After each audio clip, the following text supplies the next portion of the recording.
A video on the replacement of a door striker on a 124. I have the E320 1995 model with the strikers looking a bit shabby and not up to the rest of the car, so for around $20 in 2021 per side, I thought I'd replace the striker. I had a little bit of a shimmy in the door when it shut, and I wondered if this was contributing. Even though there was no apparent major damage to them, I thought I'd replace these.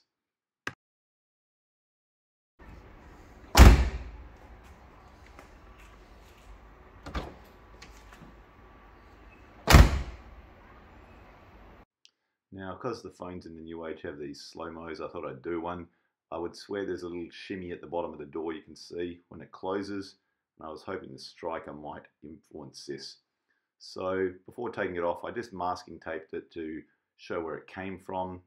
A T40 torx screw. The earlier models actually just have an Allen bolt. These things are in pretty tight. So I'm sorry I'm filming with one hand and I've actually cut that out, but you need a bit of force to get these off. So they come off, and the striker is the same for the left and right door. One part number you'll see there, and there's 2 screws per side. So this is the old striker. Looking good underneath, but the surface is tarnished. And you can see here the old and the new, both made by the same manufacturer. The new one, like I said, for 20-something dollars for that striker. I'm pretty happy to put a new part on the car. So give the panel a clean after this is off before it goes on, and then the tape will help you put the striker straight back on without trial and error. Our older station wagon had spaces underneath the striker. Before I take the tape off, I just check it works.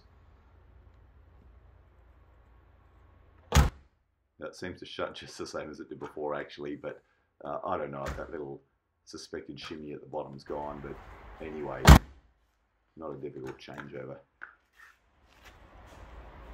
So sorry about the fluorescent light shimmering in the background. You can see as the old one was shutting, I'll swear this thing sort of wobbled around a little bit.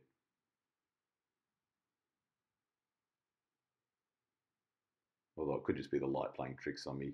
And here's the new one for what it's worth.